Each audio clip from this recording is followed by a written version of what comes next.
So, we got the legendary Dax Sake here again today. Thank you, Dax, for spending your time here. And as per usual, I do like to start this with a very hard-hitting question, but how's your day? How's it going? My day's been great. I spent most of it talking to you before this about the recent chapter, but now we're here to talk about some Elbaf predictions, some end of Elbaf stuff. So I'm super hyped now.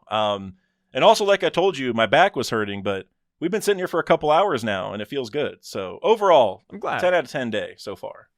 Yeah, it's funny. I was entering this break week, and I love making like poll videos, discussion videos, and I'm still gonna do it. But I will admit, I'm kind of struggling because like while this was a really good chapter, it's a very simple chapter, right? Kids fallen. Yep. We don't really know too much about the kids, minus like the little snippets we got of their flashback here. We got Loki's Right. Delphin reveal, and it's amazing, but we don't have a model. We only got it for one panel, and we kind of already knew he was a dragon. I would be amiss if there's anybody here who's like genuinely shocked, like, oh my god, my socks are off. I cannot believe it. Like, people Right. had the Nidhogg discussion for months and months now. People were talking about dragons. We saw the silhouette, so it is very simple. And then the last two chapters, of course, we got the Brook stuff with Gunko, which was amazing. But before that, I mean, it kind of was just like a recap chapter 11. Was it like 42 or 70, 72? Yeah, 72. Yep. So we're not going to stay on the current events of Elbaf. Instead, we're going to move to the future. And I got to ask you, but what are you expecting in the next couple of chapters? What matchups are you looking forward to? Will the God Knights - Emu win? How are you feeling about this Dax Sake? Oh man, you're asking a lot of big questions there, Sai. And honestly, usually I don't say this, but if I'm being honest, I have no idea where this is going. Because you would think, yeah, we're gonna start getting into like the actual battles soon, right? Or like we're gonna, now that Loki's here and Luffy, we're actually gonna start seeing people throw hands and all this stuff. But we have the Brook and Emu thing going on in the background, right? So like, Brook's apparently been holding off Emu for I don't know how long in One Piece time, but several minutes at least, maybe 15, 20, I don't know. So like we could dip back there and get some of that. We could get right into the actual like combat part. If I had to take a guess, I think the most immediate thing that's going to happen is like Loki's just going to show off his powers and take out some of the nightmares and stuff like that, right? I think that's like first on the agenda. But as far as like where this is going to go next, like are the Gods Knights actually going to start fighting and like, being in trouble? Like is Emu going to start getting involved instead of being involved with Brook? I genuinely have no idea, to be honest. Like I feel like Oda's really put these mysteries together in a way where it's like we could dip away to Shanks meeting Blackbeard next chapter for all I know. Like that's what it feels like. So I don't know. I feel pretty good. Next chapter is going to be Loki balling out. But after that, dude, I genuinely don't know. What do you think? Yeah, I mean, hopefully we start like wrapping up some of these God Knights fights, or at least starting them, right? Because right now Zoro is still fighting Domi Reversi, Dory, and Brogy. I put that in quotation marks because we don't know for sure, right? Last we saw Yep. Dory and Brogy cut each other, everybody's shocked, and then we cut away. So it's like, I don't know how that's really going. We don't know how the Brook Gunko fight is going. Last we saw they clashed, and then that's it. In this chapter, we do see Gunko, but they're kind of just staring at Loki and Luffy, which, Emu, man. The gift that keeps on giving. They're just one of those characters. I've mentioned this before. They know so much. They genuinely do. They know the answer to everything. They know exactly what Luffy's powers can do. They know what Loki is. They know the history of Elbaf. We're getting none of it. Emu is dead silent. But that's just how it is, right? Oda doesn't want to spill the beans right away. But aside from that, yeah, going back to the brass tacks, I do want to start some of these God Knight matchups. Who do you think is going to fight who? Are you going with like the more popular route of Sanji versus Somers, Zoro versus Killingham? Or do you have like a more unique take to it? My only like real agenda, because I think there's a good argument for a lot of the matchups, if I'm being honest. My only like true agenda is I feel like Usopp and Killingham need to fight in some way. Like I don't think they're actually going to throw hands like in like a physical fight kind of thing. But you think back to like, these are like, kids' nightmares, and part of having nightmares is like you're scared of these things, right? That's part of the agenda here. Like that's where it started with Ange. And I know how much you love Ange. That's like whenever she was asking the kids, like part of it's that those kids are scared of those things. And Usopp's goal is to be a brave warrior of the sea. And so I feel like, helping these kids get past their fear and thus past these nightmares, or just like conquering nightmares in general, seems like something that a legendary brave warrior type of guy would do. So that's one agenda that I feel pretty strongly about. And maybe it's going to be Usopp and somebody else, because Usopp mainly stops the nightmares and somebody else fights Killingham directly. Maybe something like that. But I think he should be the counter to the nightmare situation. Beyond that, I really like the idea that, Summers could die by the Elbaf parents. I know we talked about that in the video that we just recorded, but I really like that. Maybe he gets his regeneration taken by Emu, and then the parents get to take him out because of all the suffering that the kids have gone through. But the more I think about it, the one that I really like is Nami taking out Summers, because he's hurting a bunch of kids, and Nami loves kids. She's like a motherly figure, so he would want to get some revenge for that. He also has orange hair, which, like, could he maybe be Nami's real dad? I mean, that seems kind of crazy, but you never know with the way that these Gods Knights are. Maybe he went back to Oikot, kind of like Garling went to God Valley. He had a kid, and then they went back to cleanse the place, and so she's basically like Shanks Part 2. I like that. And then as far as Emu, or Gunkmu, whatever you want to call her, I feel like, like Luffy and Loki should probably be the answer, but also Brook, he's kind of balling out right now. And like, people have talked about his music having a role, the memories have already had a role, right? So that's kind of where I'm at. But with that being said, I mean, Oda could easily switch it up. You know what I'm saying? Like, there's so, like, right now it feels so, like, uncertain for me, a lot of these things. So, I don't know. The only one I really feel strongly about, though, is Usopp and the Nightmares for me. Yeah, I like that. It's very reminiscent of Dressrosa, where Usopp got rid of the toy powers. He freed everybody from that just monstrosity. So maybe he does the same thing here. He defeats the Nightmares in one fell swoop by beating Killingham. Because right now, even though Loki is stampeding through everybody, the Nightmares are going to get back up. They don't die. Killingham, all he has to do is give the command, blow the horn, and they'll just get up right away. And then even then, they just keep on spawning because of the Nightmare holes. So Killingham is an actual problem. And it's really tough. Because it's like, Luffy and Loki are just so devastating that means that Emu has to be equally as devastating to keep them occupied. Because if not, like, let's say Emu isn't here. Remove Emu from the equation for a second. Loki and Luffy can probably one-shot Killingham. I don't want to glaze too hard, but they probably could. I mean, even they should Sommers, be able to. Yeah, like, they got advanced Conquerors hockey. They got the little pep talk from Scopper. They know it's the answer. I mean, hell, even Sommers, they arrived to the island. And Sommers said, yeah, I don't want to mess with a Yonko, man. Like, I don't want to fight a Yonko. So if that happens, I do feel like, yes, Luffy, Loki would pack Killingham and Sommers up in 2 seconds. So Emu has to do something to keep them stalled. But it's tough because, Emu's being stalled by Brook right now. Do you think Emu's going to be able to throw hands really well? Because so far, Emu has just been doing Domi Reversi. That is their bread and butter. Domi Reversi, giant shotgun. And yes, very powerful. It is like a crazy broken ability. But when it gets down to the brass tacks, can Emu genuinely box? I would like to think so. I'd be shocked if not, but I think your point about Domi Reversi brings up an important question, which is like, who else do you see getting Domi Reversi'd this arc? Like, can any of the Straw Hats get Domi Reversi'd? I mean, this ties back to, I'm sure you've heard of this idea, but like the homeland theory where you can only get Domi Reversi'd if you're in your homeland. There's also been a theory that only D clan members can get Domi Reversi'd, because every person that's been Domi Reversi'd, I think, could like somewhat be a D member, because remember they said Elbaf is of the D. So now any giant would maybe fall into that category.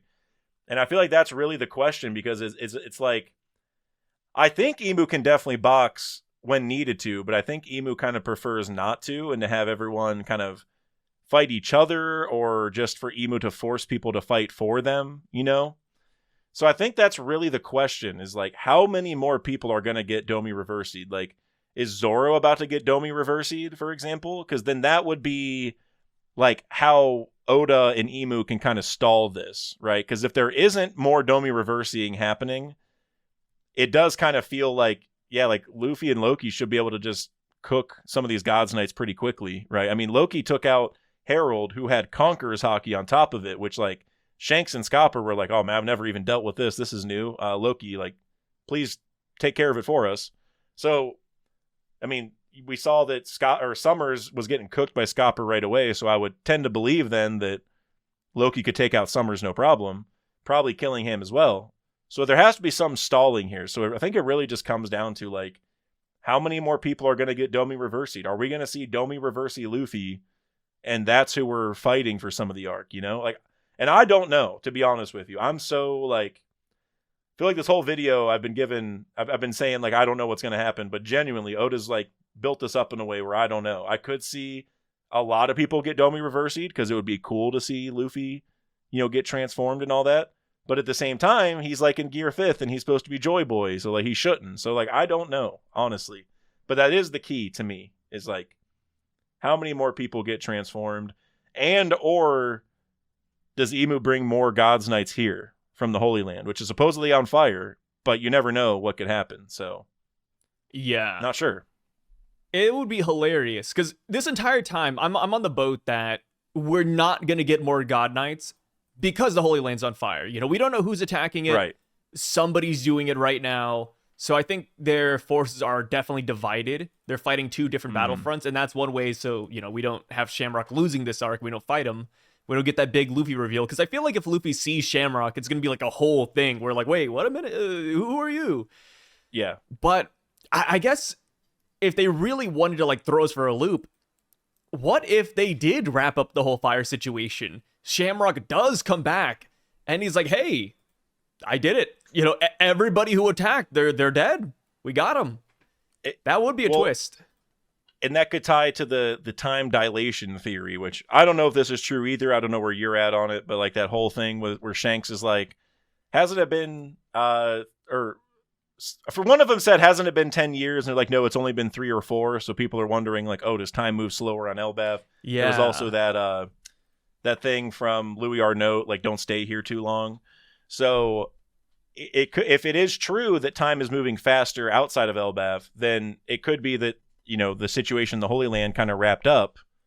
And so then the Gods Knights can come back because of that. And that's how we maybe learn that time is moving faster. It's like, oh, hey, Straw Hats, a bunch of stuff has gone down that you guys missed, you know, because you were taking too long, like Louis Arnault said. So I think that's a big factor in this. That could really help the agenda to make the Gods Knights come back. Yeah, to make them not look super lackluster going into the final war, which is, I think, the main thing, right? You know, if these weren't the main villains, like the final villains, I'd be like, oh yeah, they just lose here and we just go on with our merry day. But because this is Emu we're talking about, it's like, I prefer them. I wouldn't say to win. You know, we have to have them look good, I think, is the main thing. One thing that I did think of, and again, I'm not sure how likely this is, because Oda could go a million different ways, but it could also be the reverse, where, like, Loki and Luffy start balling out so hard, and the Gods Knights get so scared and all that, and maybe Emu realizes that Gunko is, like, compromised because of Brook, all this kind of stuff, and maybe they retreat, and maybe they go back to the Holy Land and help that situation, and they think about it like, okay, let's just go back to Elbaf whenever we have all the forces, because, like, we weren't expecting that craziness. I think that's also an option, because there's a lot of other stuff here in Elbaf we need to figure out that's going to be kind of hard to touch on while the Gods Knights are here. And I feel like it'd be weird to, like, defeat the Gods Knights, send Emu back and all that, and then have, like, a little bit of quiet time where we're, like, discovering more of Elbaf. It would almost be easier for me to think, like, maybe we have a little bit of a skirmish, the Gods Knights, take a breather and like, recoup. And in the meantime, we start figuring out like, wait, what just happened? Who are they? What's in the Heaven Realm? What's this lore about Jarl? Like, there's a lot of, like, the fact we haven't even seen the Heaven Realm is kind of weird to me. So I just feel like there's a lot of things here where it would help us if we sort of paused for like 10 chapters or so and like explored a lot of this other stuff and like met up with Frankie and learned about the lab, and he told Robin about the mural. Like, there's all sorts of stuff that like should happen at some point. And it might be easier just to like get a breather and do it now, and then maybe everybody comes back because they, clear out the Holy Land. I don't know if that's super likely, but I do think like we need to have a calm period to go over, all these other like specifics going on. So no, I agree with you. I think here in Elbaf, there's legitimately something for every Straw Hat. Just to like spend time, train a little bit, learn about history, Heaven Realm, and we won't be able to do that if Emu kidnaps the kids. If Emu kidnaps the kids or takes the giants with them, we're going to have no time for that because immediately Luffy's going to say, hey, we got to go get them. Right. So because that's the case, because I think we do have to spend a lot of time here, we will win. And Emu will not take anything substantial to where the Straw Hats have to act immediately. One thing I want to call out, though, is I could see a world where the kids get taken voluntarily. Like as like a way to like call a truce. The kids are like, hey, we'll be all right. Like, come get us later, but we'll be all right for now. Because like the kids, like, they're kind of, we talked about this in the video that we just did, but like it seems like the kids are taken after a lot of the Straw Hats. Like Bjorn is like Sanji, Colin is Luffy, the one kid with the sword little flashback thing is Zoro, right? There's a lot of parallels. The girl with the long nose is Usopp. And I could see a world where like they kind of step up at the end and are like, hey, no, like we're warriors of Elbaf. Like, we can handle this. Like, we know you'll come get us. Like, let us go now and save our country, and then you can come back. Like they'll make a moment where they want to get taken because they think it'll help. I could see that. I don't know if it's super likely because I agree with you that like Luffy and probably the other giants would want to go save them right away. But if they say like, just we'll take care of ourselves kind of thing, then there might be a world where like Luffy sticks around and doesn't worry about it. But like that also would feel weird at the same time. So I'm not sure. But the kids are going to have some big moments. I feel like I don't know what Oda's building towards, but I feel like the kids are going to have a big bravery moment at some point, and they'll like make a difference. I don't know what it'll be. Maybe that's where the power of love comes in or something. But I don't know. Oda's got something big planned for him. That's all I know.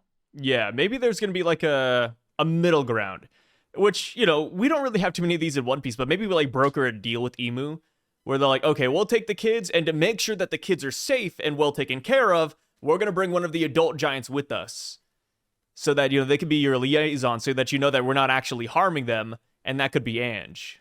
I was just about to say, and then it'll be Ange, and they'll think the kids are okay, but little do they know. Yeah. Little do they know. That's the worst mistake. See, that would be kind of wild. Roads lead back to Ange, brother. It's crazy. Sai, I hope you are like the entire creator of the Angenda. Like, nope, there's not another person out there who was thinking about this. There's not another person out there who's saying these things. You started this whole thing, and you should just give yourself a pat on the back. I was born racist, but obviously, being racist in real life, not so good. So I had to like vent somewhere else, and I've been taking it out on a lot of One Piece races instead, which is a great outlet, mind you. It's like rage rooms where, you just go in and you just break a lot of stuff. Yeah. That's what Ange is to me. It's like, yeah, I don't want to be racist in real life, so why not just be racist to fictional characters? This is beautiful. Nobody's getting hurt. Right. Yeah, I mean, Ange did get stabbed through the body 20 times this chapter, but willingly. That's true. And maybe she just regenerates next chapter. So yeah, maybe she likes it. Like imagine we cut over to Ange and she's like a masochist. Yeah, pain. Because we have a character like that in One Piece in film Gold. I believe his name was Dice. Oh, yeah. I know what you're talking about. Yeah. Yeah, the Dice Master. And he's like, pain. It's like, yeah, what a character. Zoro's main fight. Yeah, that's definitely Ange. That's definitely Ange. Yeah. I mean, she was the one like, hey, kids, for today's lesson, we're going to do something really fun. We're going to draw your worst nightmares. You know, I mean, she's that kind of person. So if there's something that keeps you awake at night, I want to see it.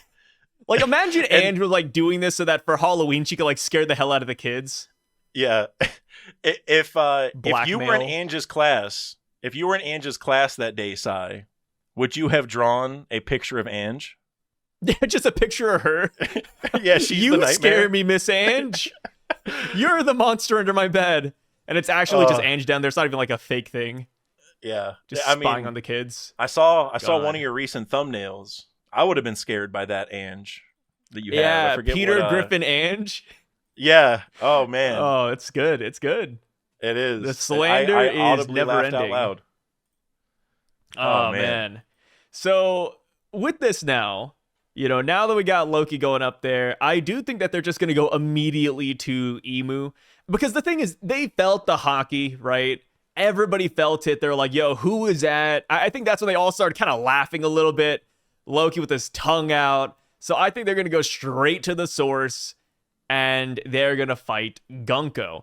Big question, but will Gunko get liberated here in Elbaf or no? Do you think that's going to be another character alongside the kids if they get taken that we have to rescue? Because I think that'd be really good. Right now, the Straw Hats legitimately, unless it's revealed that the man marked by flames is in the Holy Land, they have no reason to go up there.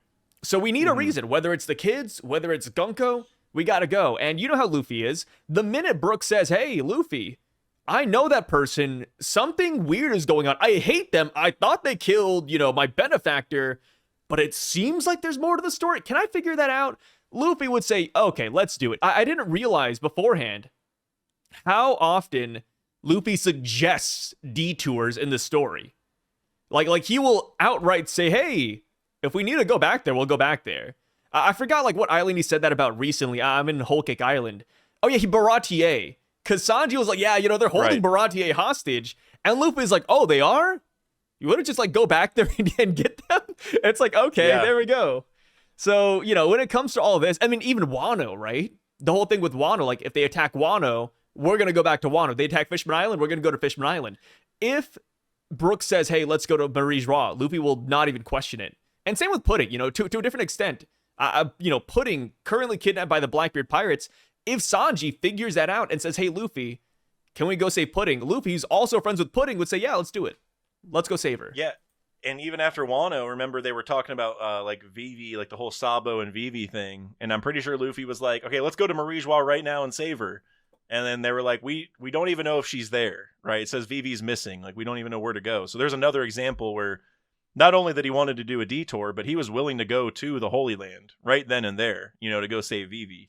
So, yeah, man, I don't know. I feel like this whole thing is, I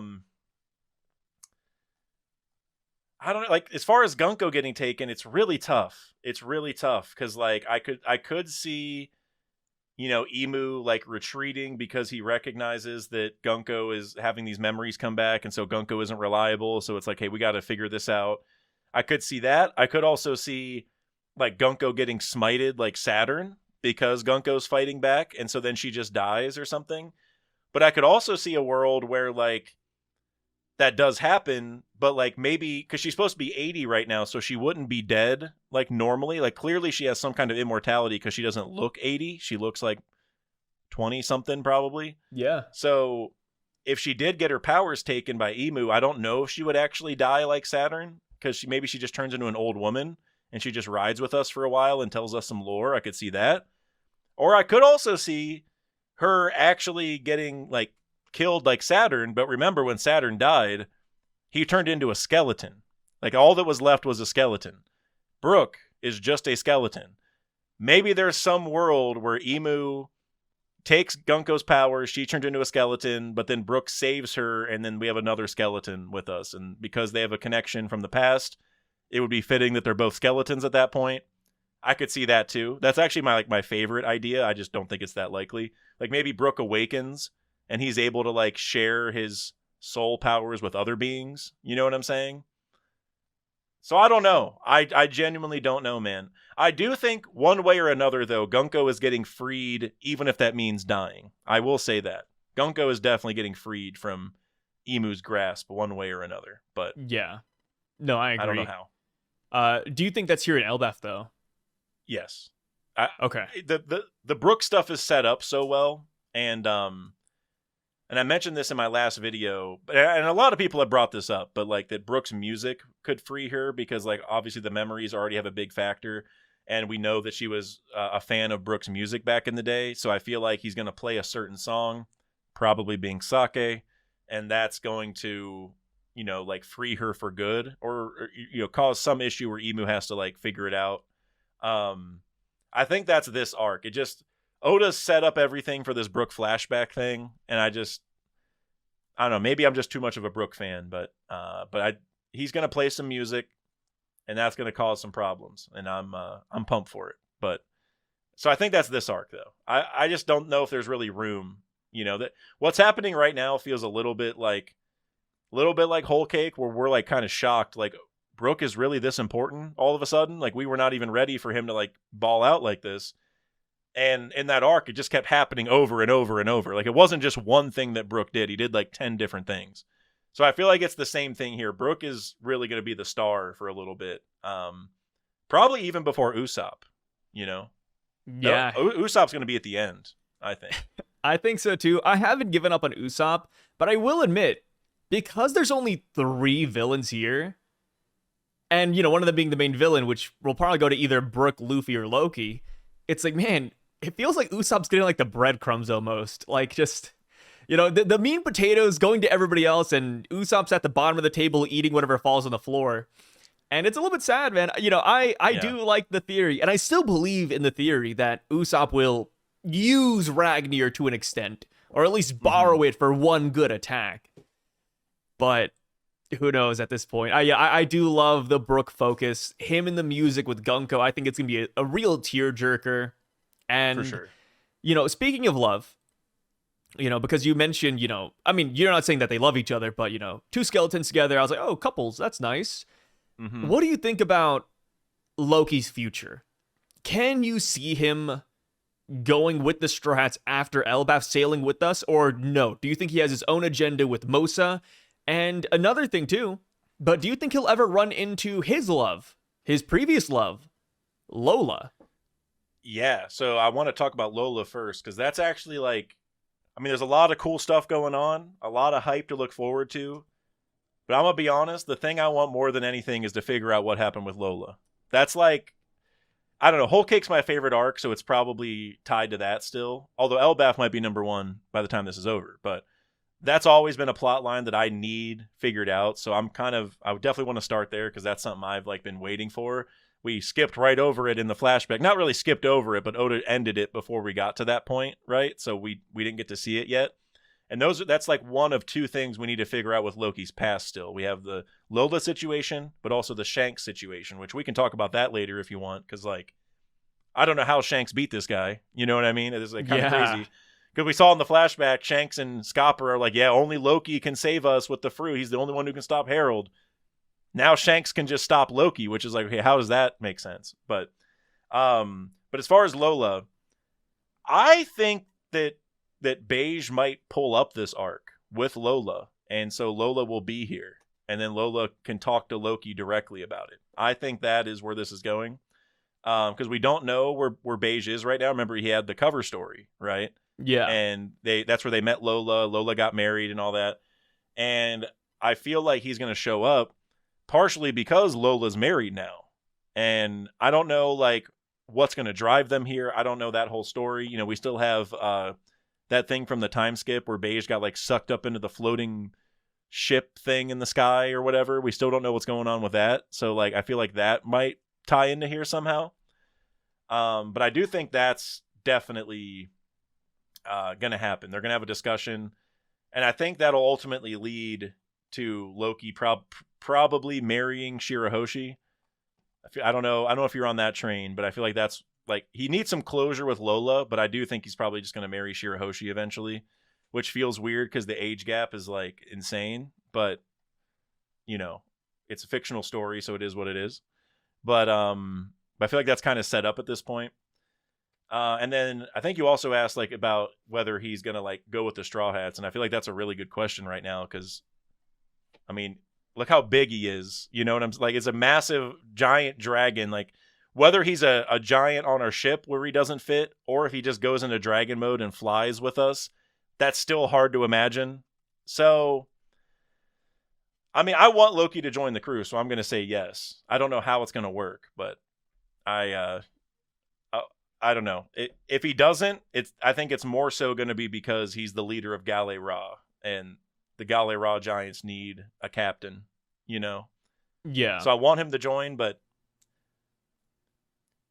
I don't know. I'm coping by saying he's going to. I don't really have a good answer, like, you know, reason or how it's going to work at this point. But I mean, it's just one of those things, right? A lot of fans want Loki to join, but for me, I just feel like it would be too broken, man. Loki's too strong. I think he's going to be allied. I don't think this is the last time we're going to team up with him. But as far as like being an actual Nakama, I don't think that's in the cards. Just because at that point, man, we're not going to be contested at all. Like, Loki's just too insane. Like, at this point, if Loki joins, I'd be like, sorry, Frankie, we're going to have to like get rid of that 1000 Sunny, brother. Like, we're just going to ride on Loki, man. Let me tell you. And another thing too is that it's funny looking at it now because I think it was very obvious looking back that they were always going to be a duo, Luffy and Loki. Of course, a lot of people believed that in the beginning, but the bounties, the way it matches up, I think people talked about this in the very beginning, but I saw somebody post about it again today, and I was like, yeah, you're right. But, you know, Loki's bounty is 2.6, Luffy's 3, and then together it makes the iconic 5-6, which is the Gomu. Yeah, and it's like, yeah, there we go. The 5.6 combos here, man.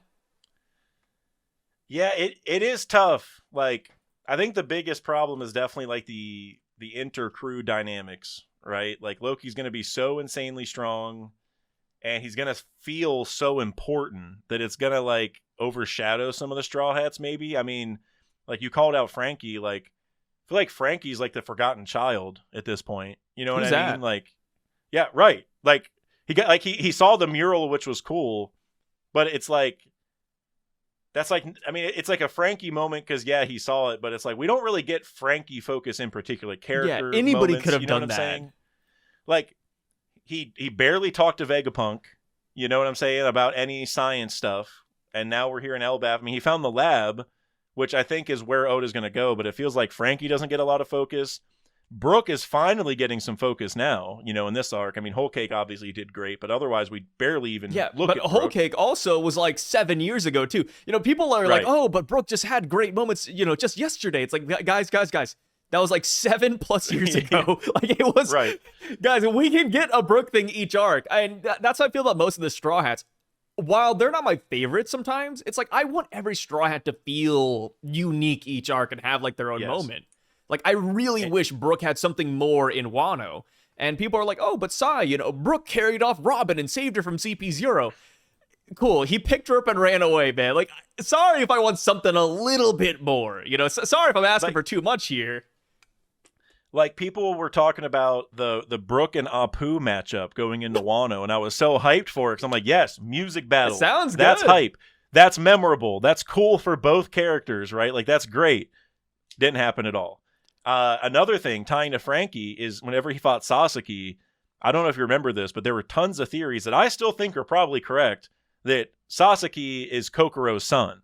Yes. Because they both have green hair. He has like the train conductor hat kind of thing. He drinks the same way where he just like knocks back the whole bottle at once, that kind of thing. Like there's so many connections. Like who else has bright green hair? There's like 5 or 6 characters in the whole story, you know? But not only like was that not confirmed, it wasn't even like brought up at all. Like if Frankie had even just said like I don't know if he would have said you remind me of Kokoro, that would have been a little bit weird, but like maybe just, hey, that hat, I've seen that before, or something like that, right? But we got nothing. And they had a whole one-on-one fight with each other. Another thing about Frankie, I know this isn't a Frankie. Like, No, I throw it hope out. it doesn't Throw seem it like out. hopefully it doesn't seem like I'm ragging on him in particular. Rag on him. It's not Frankie's fault. It's Oda's fault. But Rag but on also, Oda. we learned that Queen is Frankie's dad. And they were together all throughout Wano, and it never came to light. I'm not saying it had to be a big... Never in the same room. It didn't have to be a big thing where it's like, you know, Frankie's sad about it and like, you know, whatever. Like, we don't need like a whole thing. But you would have thought there would have at least been a connection where Queen's like, oh yeah, you have my brat son on your squad or something like that. Just some acknowledgement of it. But no. And so, like I said, Frankie feels like the forgotten child. Jinbei feels like a glorified firefighter, and Oda just remembered that Brook existed, you know, in the last few chapters. So like, Loki joining would definitely hurt the chance of focusing on those guys. So I definitely acknowledge that. That's for sure. So I don't know. Jinbei needs to stop being a firefighter though. That's actually my biggest complaint. We've already done it twice, and he's been on the crew for only like a few years. You know, like let's just think of something else, you know. Remember when he talked to those fish outside Impel Down and helped everybody escape? Let's do that again. You know, like Dude, the fish outside of Elbaf are massive too. Yes. Oh my god. Have him talk to them, you know? Or maybe whenever we go to the Heaven Realm, there will be skyfish, like in Skypiea, and he can talk to them. I don't know. There's a lot of opportunity here, is what I'm getting at. And Oda's not taking advantage, so. And if we add in Loki, it's going to be... Jinbei's really... You know, we're going to forget Jinbei's even on the crew. He's just going to be swimming with the fishes. Like, he's not even on the Thousand Sunny at that point. No. He's just he's just the crew's, like, DD at that point. You know what I'm saying? Like, he's just in charge of driving the ship, and then that's it. You know, he doesn't do anything else. Yeah, and, you know, because I'm in Whole Cake right now in the anime, Jinbei looks so good there, dude. Like, oh, I know. One of the best moments for Jinbei was the whole lifer leave, and he's like, "Oh, I'm not even scared." It's like, I'm on the Pirate King's crew. I'm not scared of a Yonko. It's like, dude, that's so amazing. I'm getting chills just thinking about it. That's in my top 5 episodes ever, and I know that's crazy to say. It's not in my top 5 moments ever, but the way it's done in the anime is so damn good that I'm just like. And it's just cool that Jinbei showed up when he did. And like, it was so good. It's like, it's not quite this level, but it reminds me a little bit of Raizo is Safe, where I was just like so stunned the whole time. Like, is this actually happening? You know, like. I mean, even Big Mom was stunned. Like, it's funny because like she says it twice because she's just like, wait, what? Maybe I didn't activate my ability. Life or leave. She says it twice. Yeah. Maybe I misspoke the first time. Yeah. Like, maybe I didn't put like my back into it. Yep. Yeah. That and that's what makes it hit really hard is the second attempt for me. Cause like, there's just like a pause where you hear like that little sound, like that little reverb, like mysterious sound going on. And she's like, huh? Like leave or life. And it doesn't work again. And then that's when Jinbei's like, I forget exactly how he phrases it, but like, I plan to be on the Pirate King's crew. Why would I cower to a mere Yonko? And it's like at the point we were at in the story, he became the fire. So good. Yes, it was so good, man. And then after that, he's done nothing but put out the Wano fire, put out the Egghead fire. You remember Egghead? Dude, in Egghead, didn't put out any fires, thank God. Instead, he moved boxes from point A to point B. It's so sad what happened to Jinbei. I cannot wait for him to get another moment. It's going to happen. He will get something more than this. But for now, it's just a giant joke. And it's so bad, mind you, that even though he's a warlord, even though he can go full black armament hockey, he's strong, Oda put him in the Gunko arrows and he didn't even try to get out, brother. Yeah. Like, you know, hockey transcends all. I'm sure Jinbei could just like out of him. And it's also so bad that nobody is thinking about who he could fight here. Usopp fights him, Brook fights him, Luffy, Loki, Zoro, Sanji. Jinbei? Hey, Jinbei, the school's on fire. I think that's what he's going to do.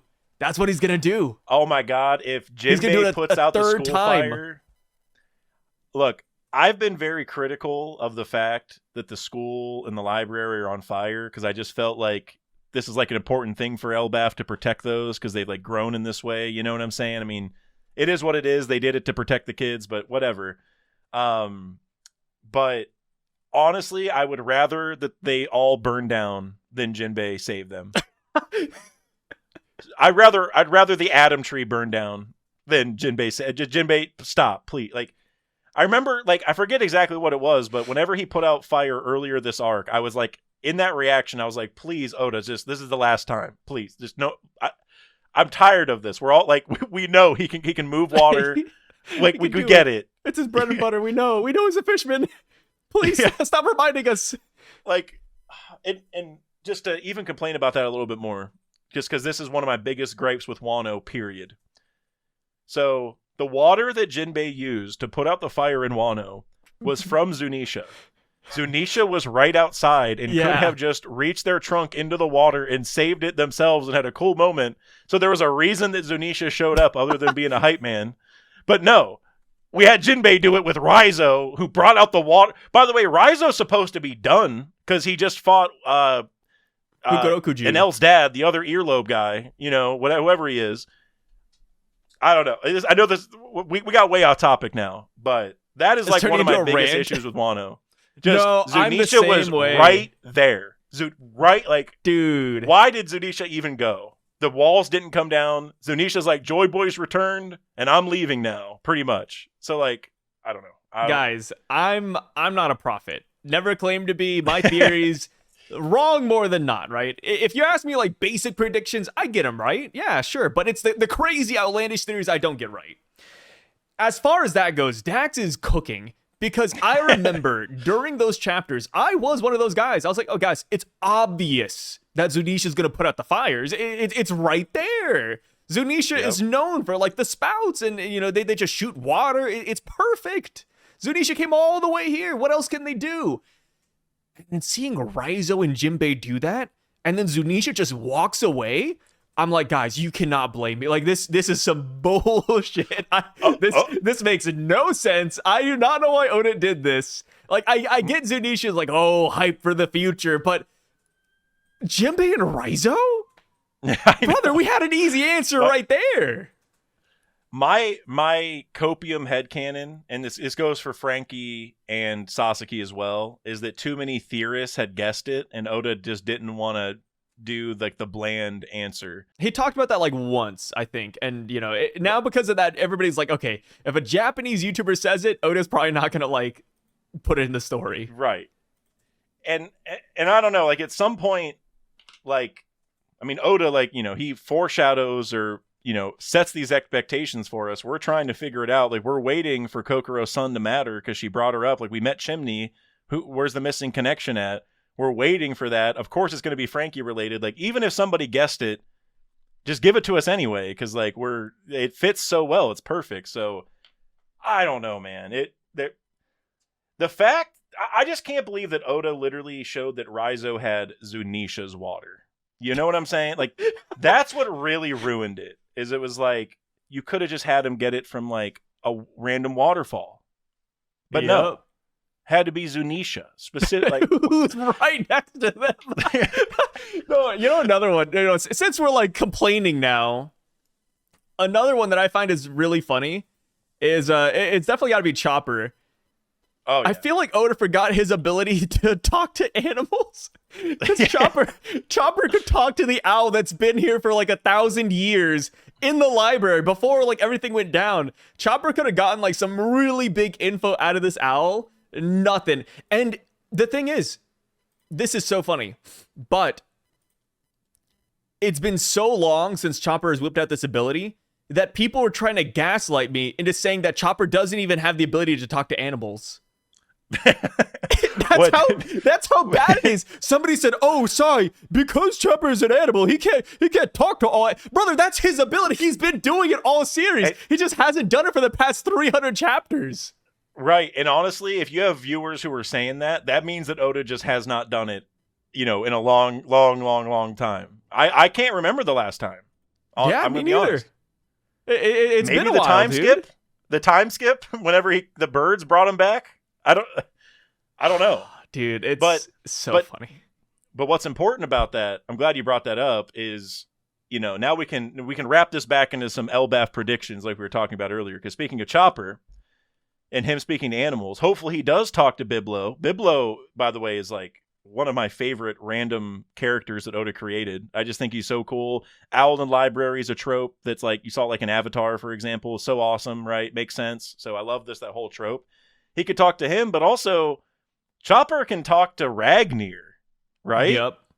And that's what I really want. Like Biblo, I mean, if Chopper talked to Biblo already, Chopper could get some really big answers that maybe Oda doesn't want us to be aware of yet. But talking to Ragnir, I want that. Like Ragnir, like also, Ragnir is friends with Loki. They're in like a cold place. It's snowing all the time. Chopper's a reindeer from a snowy place. So there's like just that cool connection there. There's also, I'm sure you've heard the theory that like the mountain eater thing with Scopper happened at Drum Island, and that's why all the mountains look like tree trunks that are cut, because maybe they are actually tree trunks or something. I think you probably heard about that. Mm-hmm. So I think there's a lot of chance for Chopper, to ball out. And the fact that Scopper and Chopper sound similar is also maybe adds to that they like both have a Kureha connection of some sort. So there's a lot of opportunity here for Chopper to have some big moments. One other thing, actually, real quick, is the immortality.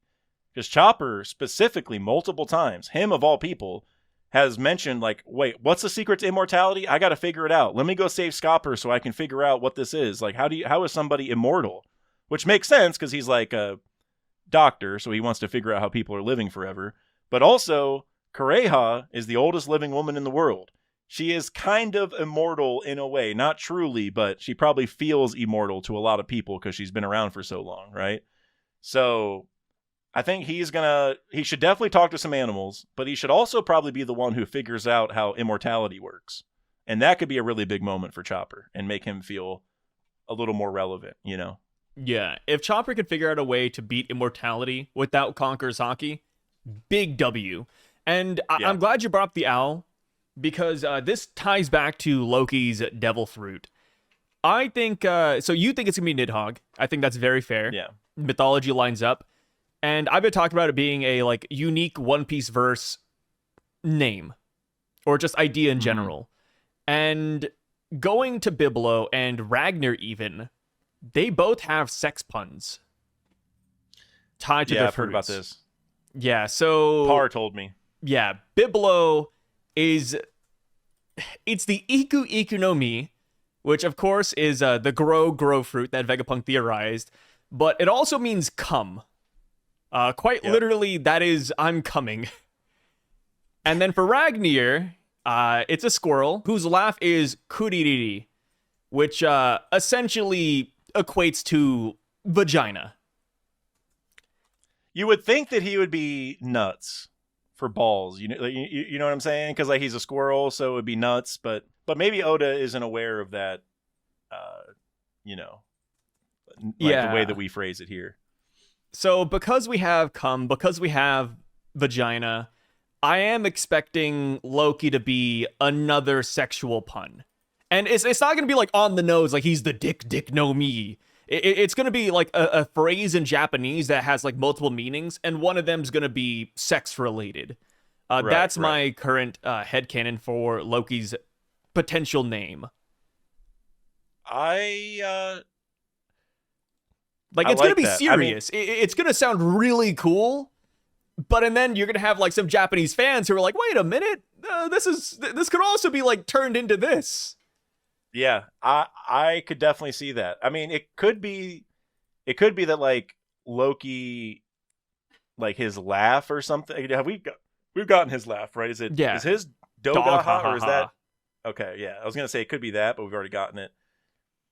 Yeah, I mean, I think that'd be awesome. Honestly, like it's Oda's done a lot of little puns like that. Maybe not like that sexually, obvious, but some other ones.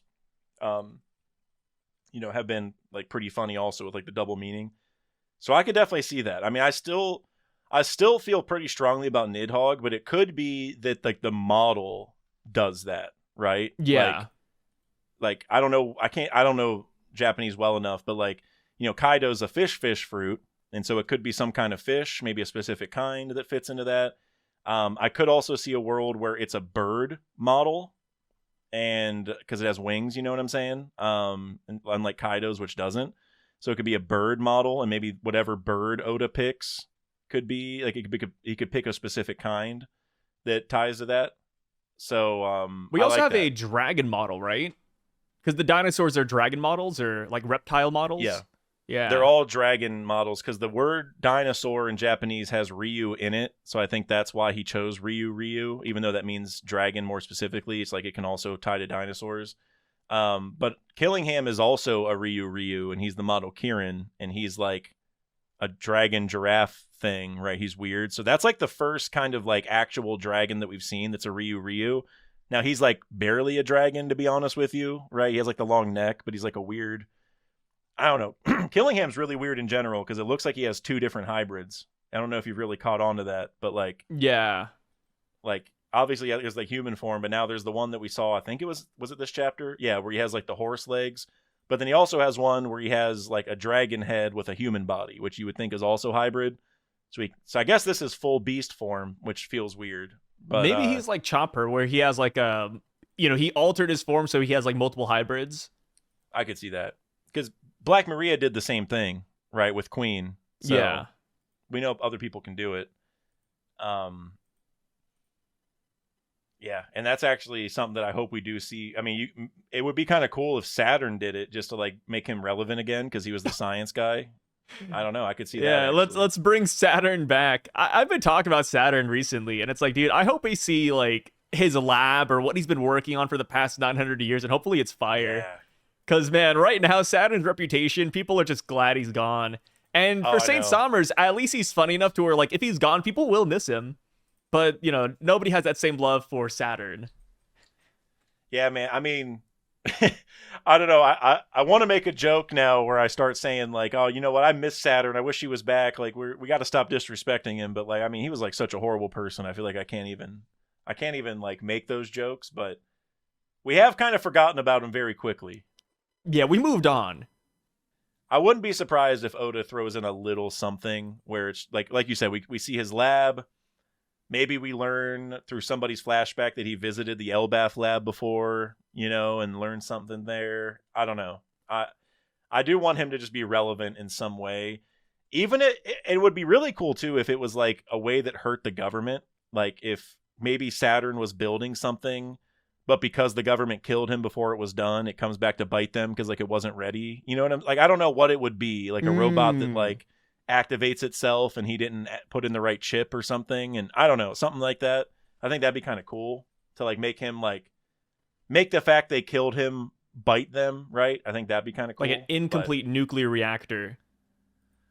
Yeah, it just like explodes. Yeah, I mean, we're here in Elbaf with the lab. Gale Ra is probably really advanced. I wouldn't be shocked if Saturn was like studying their work, so who knows, honestly. Yeah. And now, a final thing I do want to ask you, Dax. We've talked about this a couple times. Of course, we got to bring it up like once every couple months, or else somebody will ask about it. They're like, hey, did you guys forget?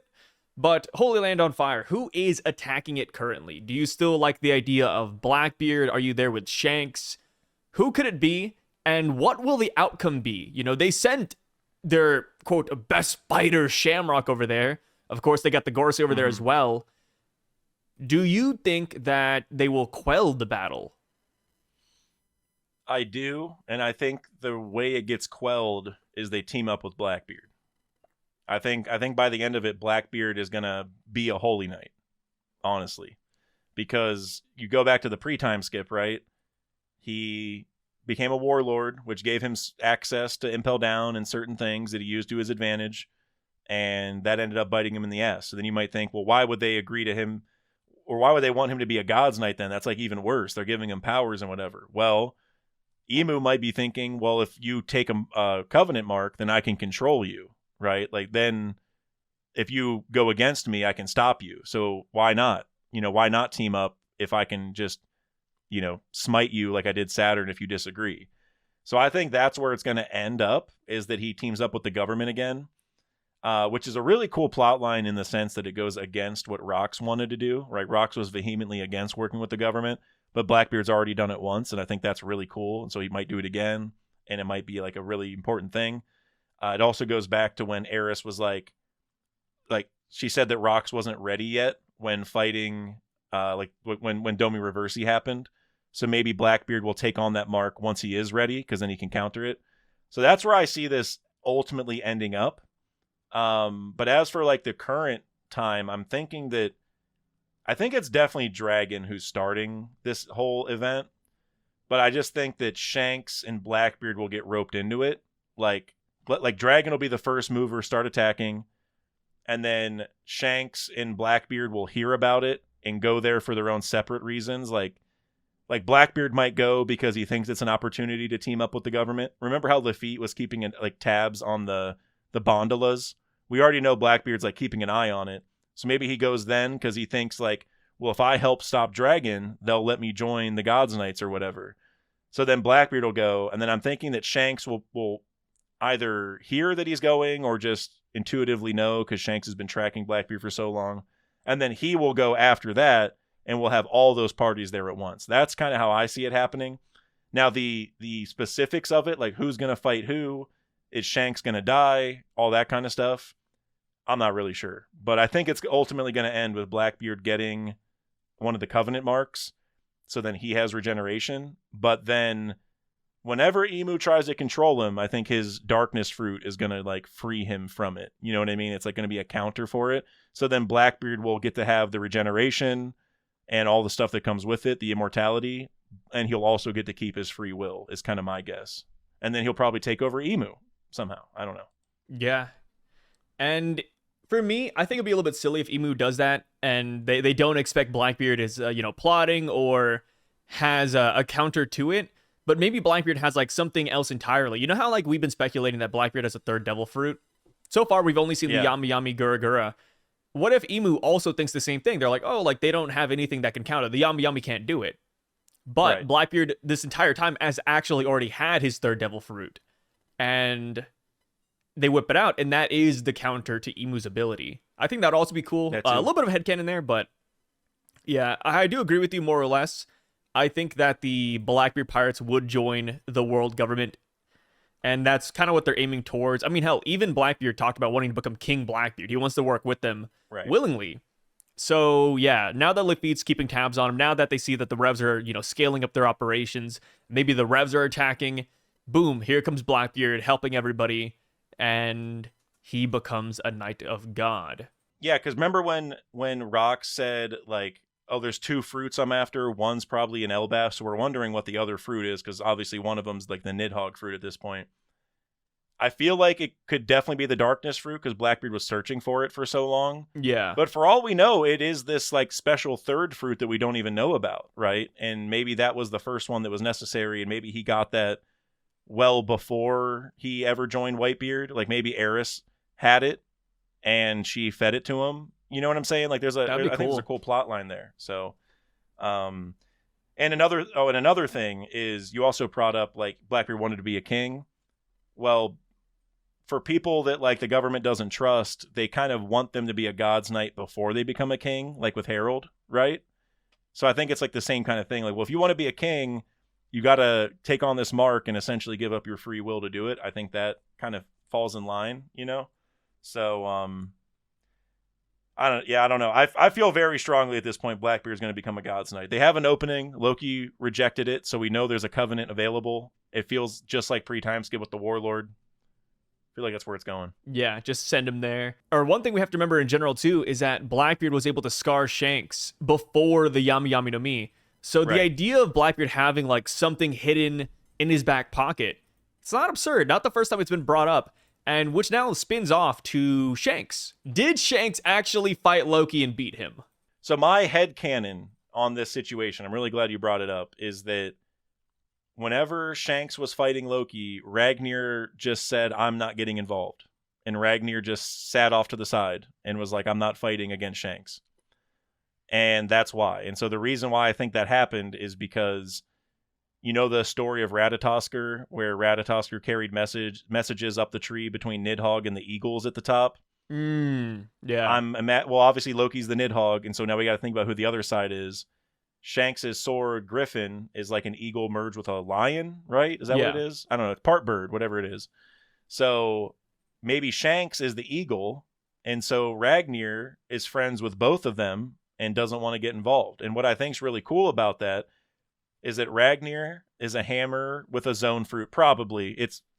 I feel like 99% chance, but either way, it's a hammer that's alive, that's a squirrel also, right? Then we know that Shamrock has the Cerberus sword. So that's also, we don't know if it's really a devil fruit. It's might be some demonic thing that's like a devil fruit, but whatever it is, that's another sword that's like a creature at the same time. So I feel like Shanks probably should too, right? If his brother has one, if Loki, his opponent, should have one, he's going to have an actual living sword too. So up to this point, I feel like we've been thinking that Griffin like isn't actually alive. It's just like some hockey nonsense or something, or like the will of the sword, kind of like Enma.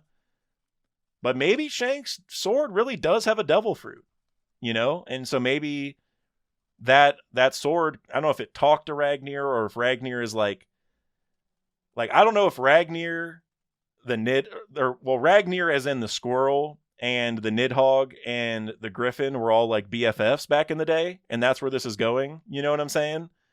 But I feel like that could be it, right? And Ragnar's like, well, hey, I'm friends with both of y'all, so I don't want to hurt you, so I'm going to dip out. And so Loki had to fight Shanks just on his own, and that's why he lost, I'm guessing. Yeah, I like that. I just think there was a battle there. I've seen people saying that Shanks maybe snuck Loki or tricked him or there was an agreement. And I don't think that's the case, simply just based off of the way Loki has been talking about Shanks. The coward line is, something people are like, oh, he got tricked into this. Loki does say that he was just, teasing Luffy and he didn't really mean it. So I don't put too much weight on that line. The line I put the most weight on is when he was talking to Shamrock. And Loki said, I have a grudge against both of you brothers now. So it does seem like there is bad blood between him and Shanks, like legitimately.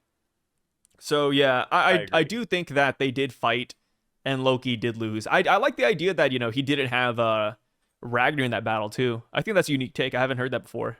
Yeah, because, if you go back to whenever he beat Harold, they were kind of saying, like, Loki needs the fruit or whatever to beat him, but the fruit kind of comes with Ragnar at the same time, right? Yeah. And so Ragnar was pretty important to defeating Harold. And so without Ragnar, I mean, Loki's still a beast, but I would say he's definitely nerfed to a decent degree. So I think it makes sense.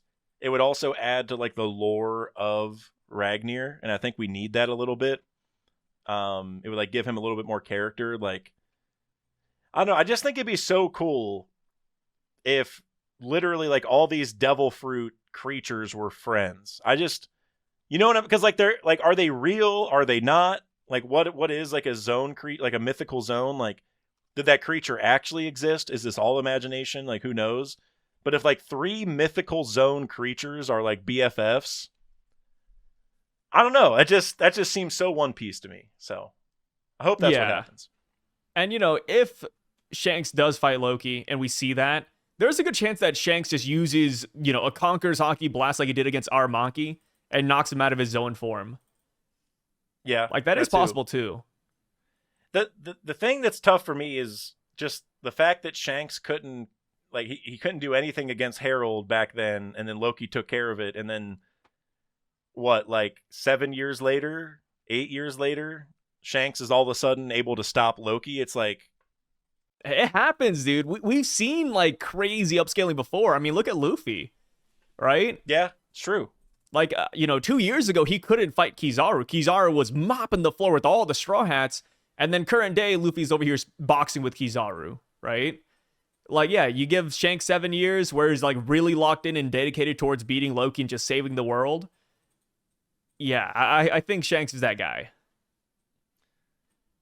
Yeah, I mean, I could definitely see a world where, after all this happened, Shanks was on like a 8-year training arc, and was just like trying to become the boss that he is now. Like, and a lot of that kind of depends on like what lore Shanks knows. Like, if Shanks knows the prophecy, he might have been like preparing in a way. But yeah, whatever happened between these two, I feel like that's like, it's going to be awesome. Like, I do think they fought, but like, it's going to be a spectacle, Also, remember we heard that all of the giants of Elbaf tried to take down Loki also. So maybe Loki was like tired by the time he fought Shanks because he had to beat all the other giants first. That's also a possibility. But I don't know. I can't wait to see what it is though, man. Hopefully we do. I would be shocked if we don't. You know? Yeah. Be shocked. It'll be our first time seeing Shanks actually go all out. Yeah. We need the post Elbaf Loki flashback. Like, we gotta see the Lola stuff. We gotta see the Big Mom stuff. Because he meets Big Mom, too. There's a good chance Big Mom knows exactly what Loki is. And that's why she was also so hyped up. Like, not only is she gonna, like, get the allegiance with the Giants, but she's gonna get Loki and the crew, which, you know, at that point, man, I do not blame Big Mom for saying she could become Pirate King. Like, this is an insane power. Yeah, she was like, if Lola didn't screw up that day, I would have already beaten Red Hair and Newgate, and you know, she's like listing all these top tiers off. Like, I would have already been Pirate King. And now we see this, and it's like, you know, maybe she wasn't wrong. Yeah, maybe you were kind of cooking. But that also leads to the question of like, how did that get set up? Because if the Giants hate Big Mom, and she was under the assumption that she would get all of Elbaf's army, it's like, well, would she really have? Because like they don't like Loki. Like, what, you know what I'm saying? Like, what's kind of the reasoning there? Like, how did this get started? Was it those sketchy Elbaf elders? I could see them getting involved somehow. Like the Elbaf elders also wanted Big Mom's protection. They're like, oh, this is the best way to break bread.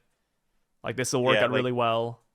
Yeah, like maybe because Big Mom also wanted, you know, to like take over the world and stuff and like use the army for like actual military purposes. So it could be that too, where like those leaders didn't want to have like a peaceful era. It's like, oh, well, if we team up with a Big Mom, we can go back to our old ways, I suppose. With that being said, though, guys, let us know all your thoughts on these theories and conversation down below. Make sure to check out Dax Sake. You can find him over at the YouTube channel titled Dax Sake. It's spelled exactly how Dax Sake should be spelled. And there's also redacted, but with a K there. Thank you so much for watching all the way to the end, and we will see you guys later. Peace out. Peace out, everyone.